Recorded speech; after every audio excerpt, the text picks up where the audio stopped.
of course, with the legal cell team that we have with Bakin Palm next to me and Lamang next to me.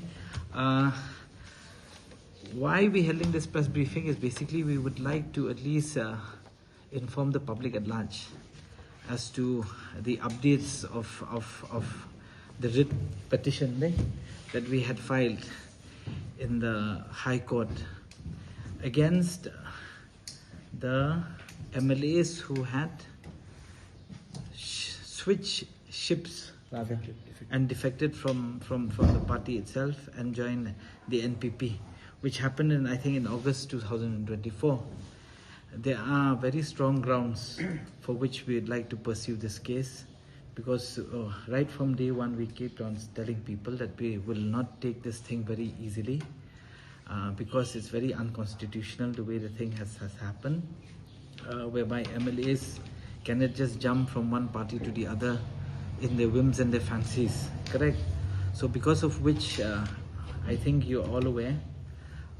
we had filed a complaint with the speaker himself, and on very flimsy grounds the speaker had rejected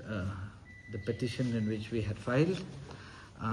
citing causes that anybody who files a petition has to be an MLA and so on and so forth. But according to the Constitution and according to a ruling by the Supreme Court, in fact, anybody who has any interest within the party and so on and so forth is allowed to do this. So because of which, again, we lost the petitioner himself, the original petitioner, who's Ronnie Lingdor. He also left the party at a later stage. So we again had to pursue the entire case from the beginning again. So we had refiled it one more time, and the rejection from as far as from the speaker's table himself is again very flimsy. So we decided that we'll go to court, and for which we had gone to court, and we had filed with the court, and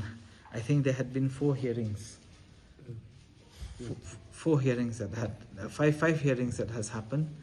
and we stand on very strong grounds. I think the technicalities of the grounds basically Bakin Palm will brief you, and it is progressing very well. And why we keep on saying this, because I think we would like to send this message very loud and clear, not just to the present politicians, but also to the future politicians of the state, that you know, the rule of the land or the Constitution will not allow you just to do whatever you want and jump wherever you want just because you get either some benefits that has been promised by some parties or the other. Because at the end of the day, we have this firm belief that it's the mandate of the people that you got elected,